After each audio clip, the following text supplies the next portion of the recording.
Welcome to the Department of Shadows. Written with C.M. Eddy, Jr., Deaf, Dumb, and Blind is a tale of heightened perception and terrible revelation. A man, cut off from sight, sound, and speech, discovers that the very barriers of his existence have opened a door into another world. What others cannot perceive, he knows all too well, and what he perceives is dreadful beyond measure. In this story, Lovecraft and Eddy remind us that the senses we call limitations may also be terrible gifts.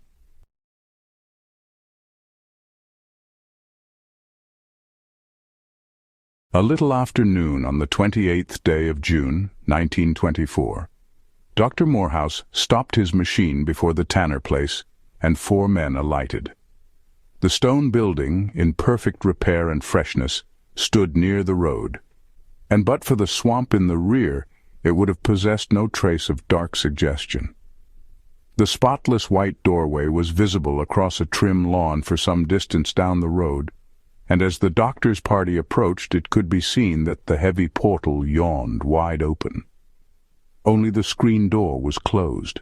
The proximity of the house had imposed a kind of nervous silence on the 4 men, for what lurked therein could only be imagined with vague terror. This terror underwent a marked abatement when the explorers heard distinctly the sound of Richard Blake's typewriter. Less than an hour before, a grown man had fled from that house, hatless, coatless, and screaming, to fall upon the doorstep of his nearest neighbor half a mile away, babbling incoherently of house, dark, swamp, and room.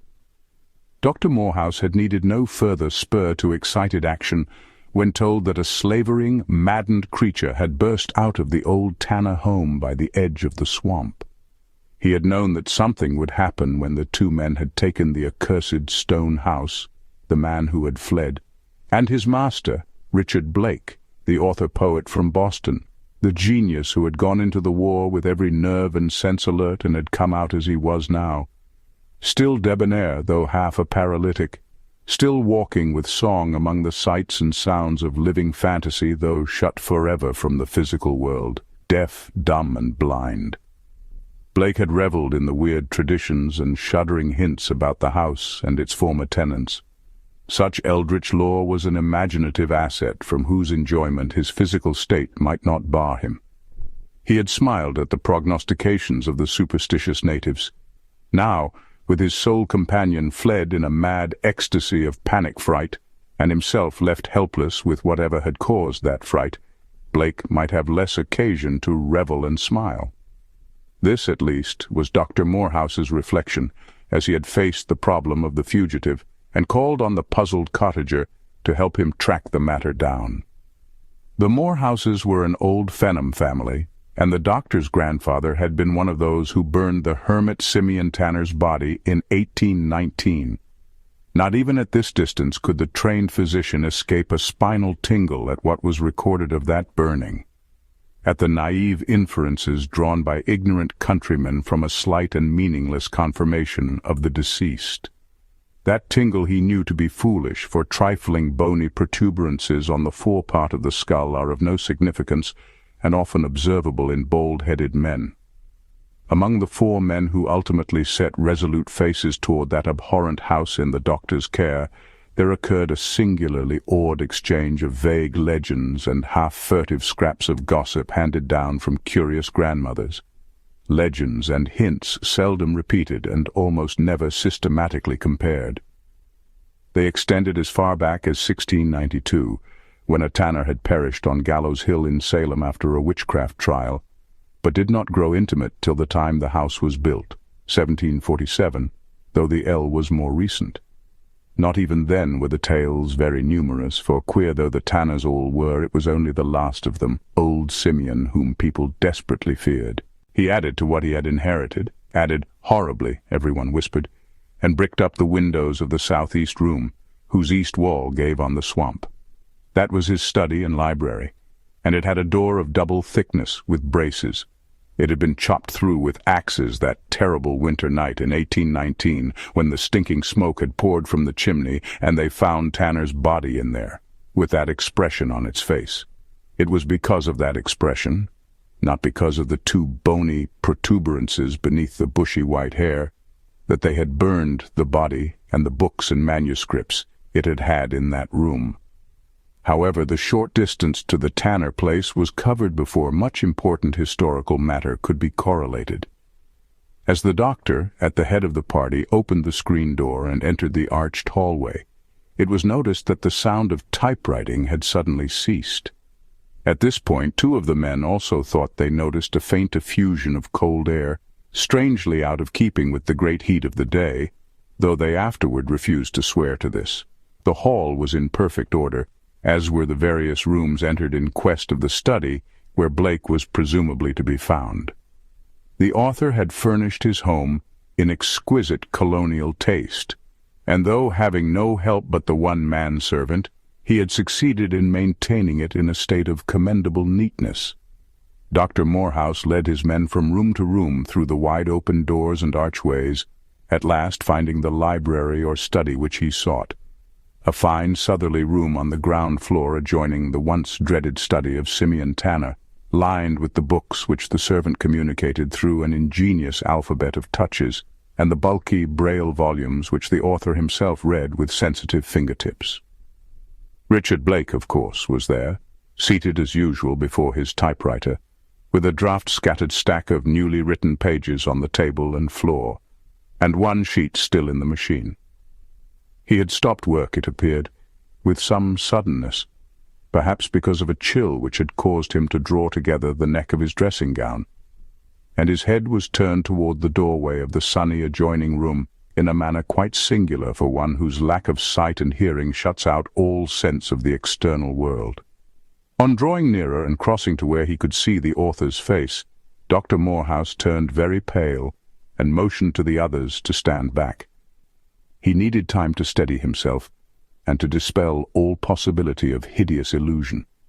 No longer did he need to speculate why they had burned old Simeon Tanner's body on that wintry night because of the expression it wore, for here was something only a well-disciplined mind could confront. The late Richard Blake, whose typewriter had ceased its nonchalant clicking only as the men had entered the house, had seen something despite his blindness, and had been affected by it. Humanity had nothing to do with the look that was on his face, or with the glassy, morbid vision that blazed in great blue, bloodshot eyes shut to this world's images for 6 years. Those eyes were fixed with an ecstasy of clear-sighted horror on the doorway leading to Simeon Tanner's old study, where the sun blazed on walls once shrouded in bricked-up blackness, and Dr. Arlo Morehouse reeled dizzily when he saw that for all the dazzling daylight, the inky pupils of those eyes were dilated as cavernously as those of a cat's eyes in the dark. The doctor closed the staring blind eyes before he let the others view the face of the corpse. Meanwhile, he examined the lifeless form with feverish diligence, using scrupulous technical care, despite his throbbing nerves and almost shaking hands. Some of his results he communicated from time to time to the awed and inquisitive trio around him. Other results he judiciously withheld, lest they lead to speculations more disquieting than human speculations should be. It was not from any word of his, but from shrewd independent observation, that one of the men muttered about the body's tousled black hair and the way the papers were scattered. This man said it was as if a strong breeze had blown through the open doorway which the dead man faced, whereas, although the once bricked windows beyond were indeed fully open to the warm June air, there had been scarcely a breath of wind during the entire day. When one of the men began to gather the sheets of newly written manuscript as they lay on floor and table, Dr. Morehouse stopped him with an alarmed gesture. He had seen the sheet that remained in the machine, and had hastily removed and pocketed it after a sentence or two blanched his face afresh. This incident prompted him to collect the scattered sheets himself, and stuff them bulkily into an inside pocket without stopping to arrange them, and not even what he had read terrified him half so much as what he now noticed, the subtle difference in touch and heaviness of typing which distinguished the sheets he picked up from the one he had found on the typewriter. This shadowy impression he could not divorce from that other horrible circumstance which he was so zealously concealing from the men who had heard the machines clicking not 10 minutes before. the circumstance he was trying to exclude from even his own mind, till he could be alone and resting in the merciful depths of his Morris chair. One may judge of the fear he felt at that circumstance by considering what he braved to keep it suppressed. In more than 30 years of professional practice, he had never regarded a medical examiner as one from whom a fact might be withheld. Yet through all the formalities which now followed, no man ever knew that when he examined this staring, contorted, blind man's body, he had seen at once that death must have occurred at least half an hour before discovery. Dr. Morehouse presently closed the outer door and led the party through every corner of the ancient structure in search of any evidence which might directly illuminate the tragedy. Never was a result more completely negative. He knew that the trap-door of old Simeon Tanner had been removed as soon as that recluse's books and body had been burnt, and that the subcellar and the sinuous tunnel under the swamp had been filled up as soon as they were discovered, some 35 years later. Now he saw that no fresh abnormalities had come to replace them, and that the whole establishment exhibited only the normal neatness of modern restoration and tasteful care. Telephoning for the sheriff at Fenham and for the county medical examiner at Bayborough, he awaited the arrival of the former, who, when he came, insisted on swearing in 2 of the men as deputies until the examiner should arrive. Dr. Morehouse, knowing the mystification and futility confronting the officials, could not help smiling wryly as he left with the villager, whose house still sheltered the man who had fled. They found the patient exceedingly weak, but conscious and fairly composed. Having promised the sheriff to extract and transmit all possible information from the fugitive, Dr. Morehouse began some calm and tactful questioning, which was received in a rational and compliant spirit and baffled only by effacement of memory. Much of the man's quiet must have come from merciful inability to recollect, for all he could now tell was that he had been in the study with his master, and had seemed to see the next room suddenly grow dark, the room where sunshine had for more than 100 years replaced the gloom of bricked-up windows. Even this memory, which indeed he half doubted, greatly disturbed the unstrung nerves of the patient, and it was with the utmost gentleness and circumspection that Dr. Morehouse told him his master was dead, a natural victim of the cardiac weakness which his terrible wartime injuries must have caused. The man was grieved, for he had been devoted to the crippled author. But he promised to show fortitude in taking the body back to the family in Boston after the close of the medical examiner's formal inquiry. The physician, after satisfying as vaguely as possible the curiosity of the householder and his wife, and urging them to shelter the patient and keep him from the Tanner house until his departure with the body, next drove home in a growing tremble of excitement. At last he was free to read the typed manuscript of the dead man, and to gain at least an inkling of what hellish thing had defied those shattered senses of sight and sound, and penetrated so disastrously to the delicate intelligence that brooded in external darkness and silence. He knew it would be a grotesque and terrible perusal, and he did not hasten to begin it. Instead, he very deliberately put his car in the garage, made himself comfortable in a dressing gown, and placed a stand of sedative and restorative medicines beside the great chair he was to occupy. Even after that, he obviously wasted time as he slowly arranged the numbered sheets, carefully avoiding any comprehensive glance at their text. What the manuscript did to Dr. Morehouse we all know. It would never have been read by another had his wife not picked it up as he lay inert in his chair an hour later, breathing heavily and unresponsive to a knocking which one would have thought violent enough to arouse a mummied pharaoh. Terrible as the document is, particularly in the obvious change of style near the end, we cannot avoid the belief that to the folklore-wise physician it presented some added and supreme horror which no other will ever be so unfortunate as to receive.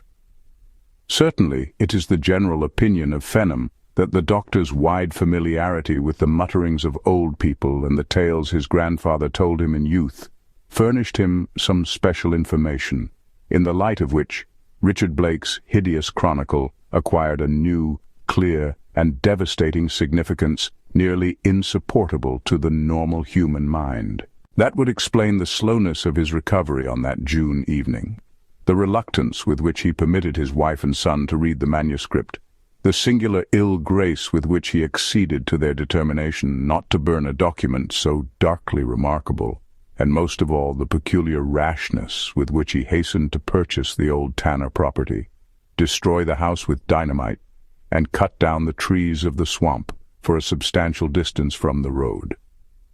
Concerning the whole subject, he now maintains an inflexible reticence, and it is certain that there will die with him a knowledge without which the world is better off. The manuscript, as here appended, was copied through the courtesy of Floyd Morehouse, Esq., son of the physician. A few omissions, indicated by asterisks, have been made in the interest of the public peace of mind. Still, others have been occasioned by the indefiniteness of the text, where the stricken author's lightning-like touch-typing seems shaken into incoherence or ambiguity. In 3 places where lacunae are fairly well elucidated by the context, the task of recension has been attempted. Of the change in style near the end, it were best to say nothing. Surely it is plausible enough to attribute the phenomenon, as regards both content and physical aspect of typing, to the racked and tottering mind of a victim whose former handicaps had paled to nothing before that which he now faced. Bolder minds are at liberty to supply their own deductions. Here, then, is the document, written in an accursed house by a brain closed to the world's sights and sounds. A brain left alone and unwarned to the mercies and mockeries of powers that no seeing, hearing man has ever stayed to face. Contradictory as it is to all that we know of the universe through physics, chemistry, and biology, the logical mind will classify it as a singular product of dementia, a dementia communicated in some sympathetic way to the man who burst out of that house in time. And thus, indeed, may it very well be regarded so long as Dr. Arlo Morehouse maintains his silence. The manuscript. Vague misgivings of the last quarter hour are now becoming definite fears. To begin with, I am thoroughly convinced that something must have happened to Dobbs. For the first time since we have been together, he has failed to answer my summons. When he did not respond to my repeated ringing, I decided that the bell must be out of order, but I have pounded on the table with vigor enough to rouse a charge of Karen. At first I thought he might have slipped out of the house for a breath of fresh air, for it has been hot and sultry all the forenoon. But it is not like Dobbs to stay away so long without first making sure that I would want nothing. It is, however, the unusual occurrence of the last few minutes which confirms my suspicion that Dobbs's absence is a matter beyond his control. It is this same happening which prompts me to put my impressions and conjectures on paper, in the hope that the mere act of recording them may relieve a certain sinister suggestion of impending tragedy. Try as I will, I cannot free my mind from the legends connected with this old house, mere superstitious folderol for dwarfed brains to revel in, and on which I would not even waste a thought if Dobbs were here. Through the years that I have been shut away from the world I used to know, Dobbs has been my 6th sense. Now, for the first time since my incapacitation, I realize the full extent of my impotency. It is Dobbs who had compensated for my sightless eyes, my useless ears, my voiceless throat, and my crippled legs. There is a glass of water on my typewriter table. Without Dobbs to fill it when it has been emptied, my plight will be like that of Tantalus. Few have come to this house since we have lived here. There is little in common between garrulous country folk and a paralytic who cannot see, hear, or speak to them. It may be days before anyone else appears, alone, with only my thoughts to keep me company, disquieting thoughts which have been in no wise assuaged by the sensations of the last few minutes. I do not like these sensations either, for more and more they are converting mere village gossip into a fantastic imagery, which affects my emotions in a most peculiar and almost unprecedented manner. It seems hours since I started to write this, but I know it can be only a few minutes, for I have just inserted this fresh page into the machine. The mechanical action of switching the sheets, brief though it was, has given me a fresh grip on myself. Perhaps I can shake off this sense of approaching danger long enough to recount that which has already happened. At first it was no more than a mere tremor, somewhat similar to the shivering of a cheap tenement block when a heavy truck rumbles close by the curb, but this is no loosely built frame structure. Perhaps I am supersensitive to such things, and it may be that I am allowing my imagination to play tricks, but it seemed to me that the disturbance was more pronounced directly in front of me, and my chair faces the southeast wing, away from the road, directly in line with the swamp at the rear of the dwelling. Delusion though this may have been, there is no denying what followed. I was reminded of moments when I have felt the ground tremble beneath my feet at the bursting of giant shells, times when I have seen ships tossed like chaff before the fury of a typhoon. The house shook like a Dwergarian cinder in the sieves of Niflheim. Every timber in the floor beneath my feet quivered like a suffering thing. My typewriter trembled till I could imagine that the keys were chattering of their fear. A brief moment and it was over.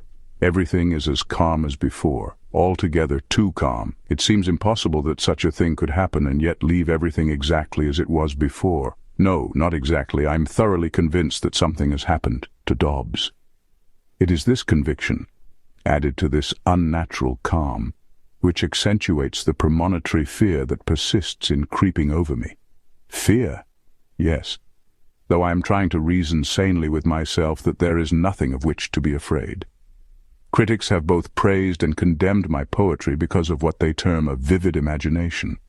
At such a time as this, I can heartily agree with those who cry too vivid.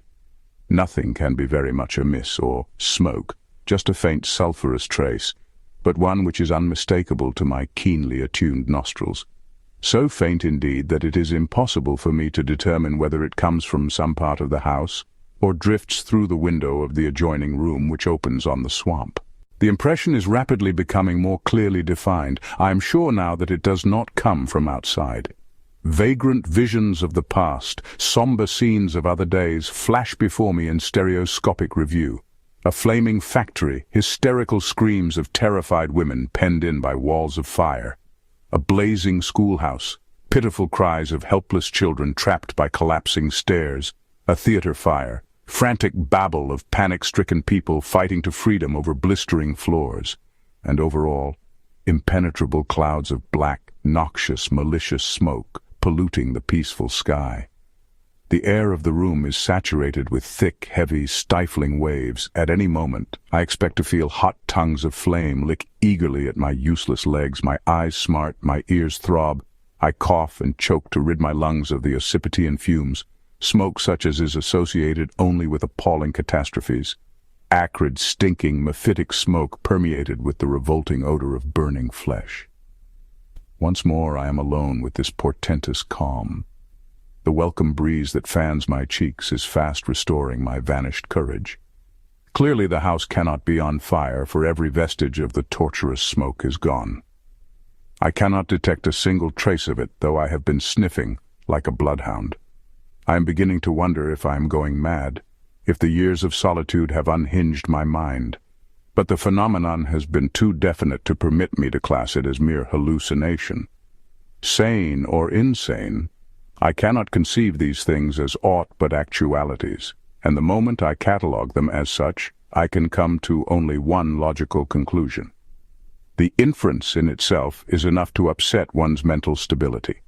To concede this is to grant the truth of the superstitious rumors which Dobbs compiled from the villagers and transcribed for my sensitive fingertips to read, unsubstantial hearsay that my materialistic mind instinctively condemns as asininity. I wish the throbbing in my ears would stop.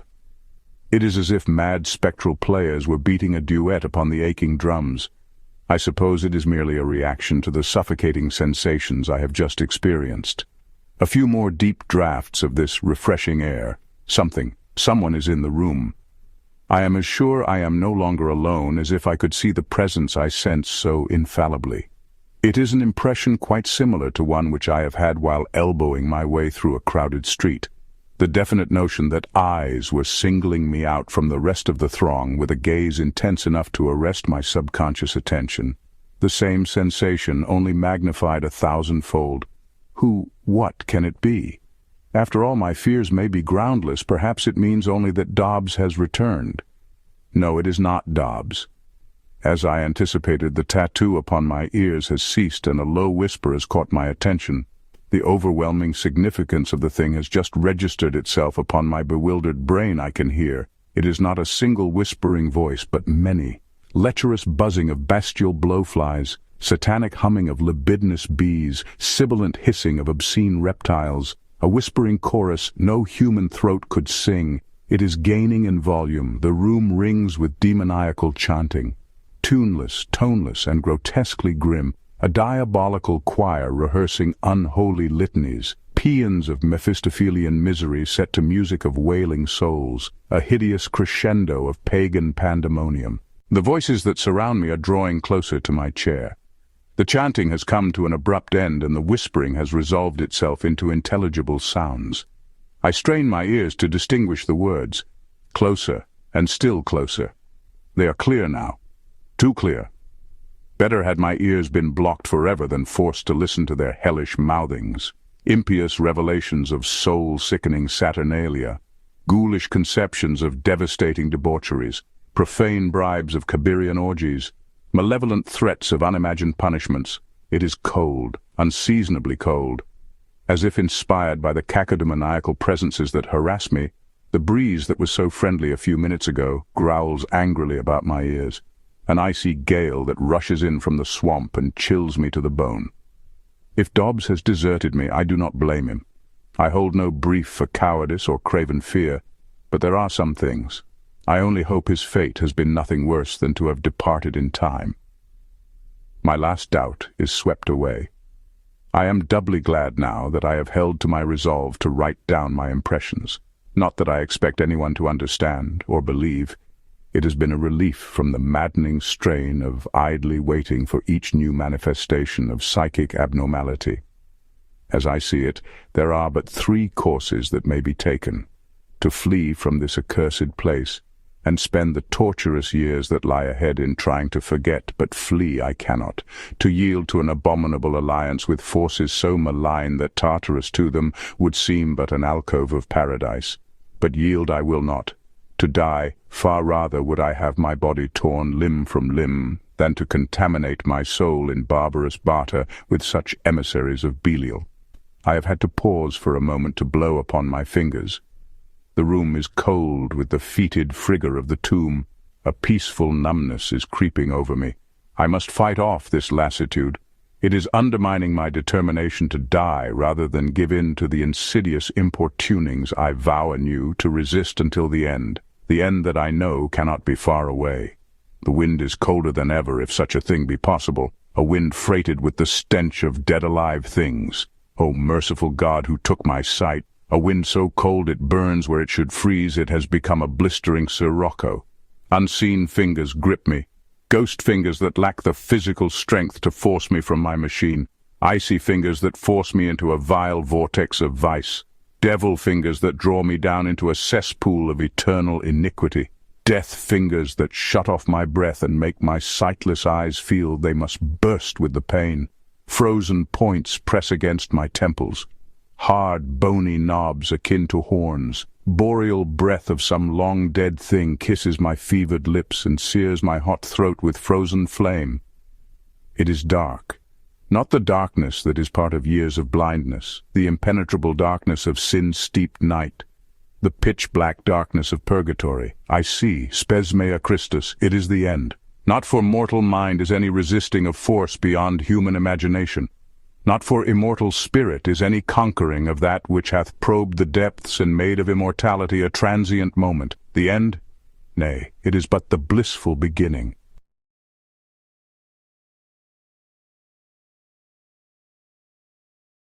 The man's fate is sealed by what he alone could see and feel, proof that perception is not always a blessing, but a curse. In deaf, dumb, and blind, horror arises not from ignorance, but from knowledge, unbearable in its clarity. Here in the Department of Shadows we linger with those who glimpse too much, and we invite you to stay with us as more hidden doors are opened.